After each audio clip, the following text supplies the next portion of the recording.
Hi everyone. I want to explain about the cyber kill chain framework today. So, cyber kill chain is one of the main frameworks which every security SOC analyst will use on a daily basis. So, this framework was inspired from Lockheed Martin aerospace company strategy. So, they use this same kind of strategy while targeting other countries' airspace centers. And they follow the same kind of stages: reconnaissance, weaponization, delivery, exploitation, installation, command and control, and actions on objectives.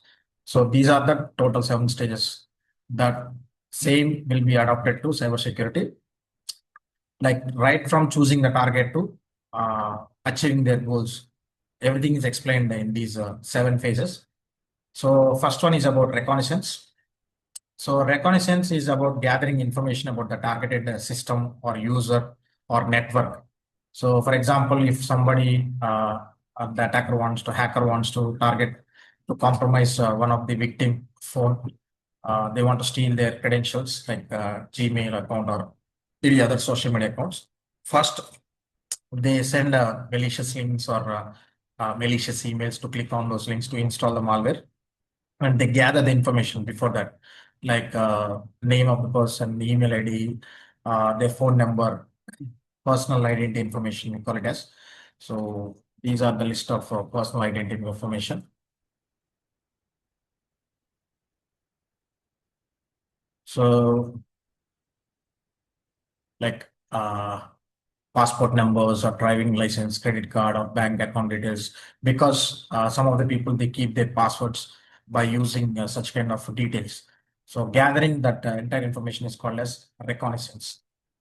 Once the attacker gather information, so then the second chain process will be weaponization, which is creating a malicious script, malware script. So malware means malicious software, a piece of code which is written to compromise the system. So in malware, we have various kinds of categories like virus, worm, Trojan, spyware, adware, ransomware. So for different purposes, they create this kind of malware scripts. So if they want to slow down the system performance, they use virus. If the attacker wants to track the location of the victim, so they create spyware. If the attacker want to encrypt files and demand ransom, so they create ransomware. And if they want to reboot the machine, so they create rootkits. So these are the different kinds of weapons which they have used in the weaponization field according to the requirement or objectives. Then in the third phase, the attacker will send those malwares using phishing emails. So 90% of the attacks that we are seeing globally are through phishing emails. And another way is through drive-by compromise, like posting the malware through advertisements or any URL. So which are mostly used by the targeted users, most frequently used browsing websites. So the attacker will post the malware in those links, and once the user click on it, it will get downloaded. And the fourth stage is called exploitation. So exploitation means taking advantage of the weakness. So every operating system, every device that we use, like databases, servers, Windows operating system, Linux operating system, other security devices like firewalls, routers, switches, security platforms, IDS, IPS. So we'll be using different softwares like Windows, Linux, Mac, and they'll have multiple versions. So attacker try to look for those vulnerabilities and weaknesses in those operating systems or applications that we are running, and older versions, and take advantage of the loopholes, like bugs in the software or loopholes or weaknesses. And once the user click on this malware that is downloaded, it will be installed, and then the attacker will get the command and control in the sixth stage. And the last stage is about actions or objectives. Here, whatever the objective of the attacker, the target, like whether it is slowing down the system using virus, or to steal the data using spyware, or to transfer the data or encrypt the data using ransomware. So they fulfill their objectives in the last stage. So as a security analyst, our job is to break this chain, like using security tools such as Proofpoint or any other email gateway solution. So we need to block those phishing emails at the delivery stage. And so at the delivery stage, we need to block such kind of using email gateway. Like Proofpoint is one of the example. Mimecast, we have Coffins. So these kind of tools, and we use WAF, web application firewalls. Like if any user is trying to download malicious links and attachments, so WAF will stop the traffic, which is also known as reverse proxy. And at the installation stage, we need to break this chain. If suppose the attacker is able to bypass this phase and the mail is already inside the user inbox, and by mistake, the user clicked on the attachment and downloaded. So at the installation stage, we need to break this chain by using tools like EDR, endpoint detection response. So currently we have Falcon CrowdStrike is the #1 tool in the market. We have Microsoft Defender, we have Sentinel-1. So Carbon Black, FireEye Trellix. So there are different kinds of EDR platforms, endpoint detection response tools. So or antivirus solutions like McAfee EPO.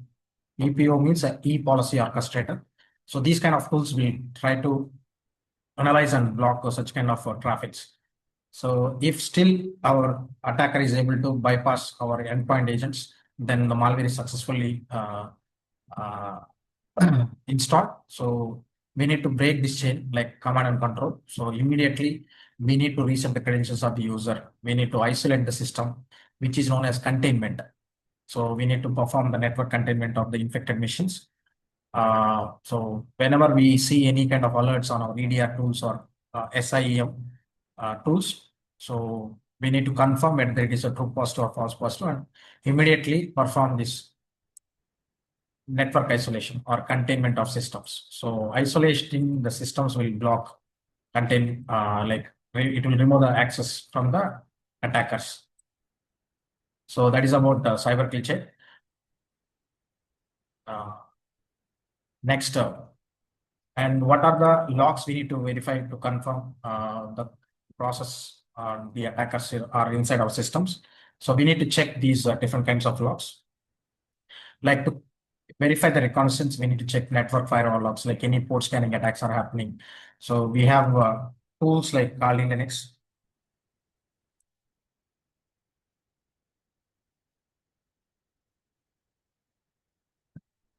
So these are some of the reconnaissance methods that attacker use. So Nmap is used for port scanning attacks, and Bobsud is used to check any vulnerabilities in our web servers and web applications. So whether the attacker is using such kind of scanning activities or performing any web-based scans, so we need to check the firewall logs and IDS intrusion detection system logs. To check whether the delivery is successful or not, we need to verify the email gateway logs, like email security, like Proofpoint or Mimecast or Coffins or whatever the email gateway solution that we're using. And to confirm whether the vulnerabilities are being scanned, so we need to check the EDR for exploitation and installation, like CrowdStrike or Defender or Sentinel-1 or Carbon Black, whatever the tools we are using. We need to check the process tree diagram. We need to check the event timeline. And to confirm the command and control, so we need to check whether any communication is happening with the external websites or domains by verifying the forward proxy logs. And so if the attack is true positive, if there are, so we get alerts in our SIM platform. So we need to check the base logs or events in the SIM platform. Now, we also use the cyber kill chain framework while doing the reverse engineering. Like whenever we create the root cause analysis report, we need to go in the opposite direction. Like if suppose there is a ransomware attack happened, so while creating RCA, root cause analysis report, we need to go in the opposite direction. Like how did so the attack is already happened, the action is already done. So how did the ransomware, like attacker got complete command and control on the machine? Why our EDR tools were failed to detect and block the installation of the malware. So we need to check with our vendor for the whatever the loopholes or whatever the gaps, security gaps for failure in the detection of this malware. And what are the vulnerabilities or loopholes or backdoors or software bugs that we have in our networks and systems through which the attacker was able to successfully perform this ransomware attack. What is the initial access point or entry point for the malware to get installed? And then what kind of weaponization? So for this, we need to perform sandbox analysis. Like we have some tools, for example, AnyRun. AnyRun is one of the example.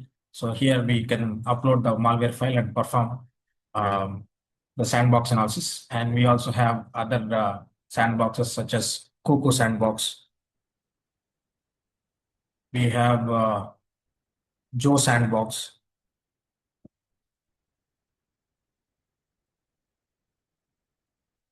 So these are some of the examples where you can perform this malware analysis and block the indicators, IOC values that we collected from the investigation. And yeah, so this is how we can prepare the root cause analysis report using cyber kill chain. Now coming to the limitations of cyber kill chain. So cyber kill chain will basically explains like what are the main phases in a cyber attack, but when you compare with the MITRE attack framework, it doesn't give complete detailed investigation. Like in MITRE attack, you will have complete tactics, techniques, procedures, TTP, which are being used by the hackers in detail. And also it will give us the complete remediation steps. For example, if they're using drive-by compromise, so what are the logs we need to check? What is the remediation we need to perform? So everything is given in depth in MITRE attack framework, but you don't see the similar kind of things uh, in the cyber kill check. So that is one of the biggest limitation. And that's the reason we map each and every SIM platform and EDR platform with the MITRE framework rather than cyber kill chain. So next thing is like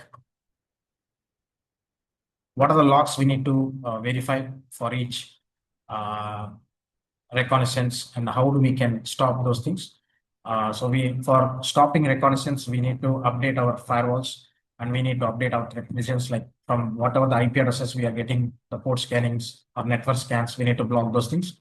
To avoid weaponization or to break that weaponization phase, we need to use proper sandbox, like in the email gateway or EDR solutions.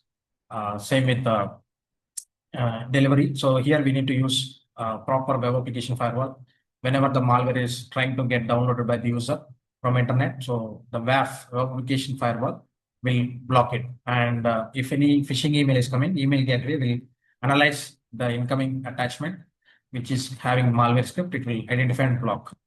And so for command and control, we need to check the DNS logs, forward proxy logs, and see whether it is transferring any kind of data and any malicious domains.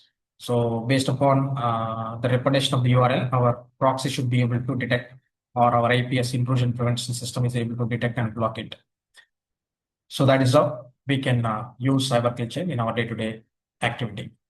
So if you want any further information, please reach out to this mail ID. Thank you.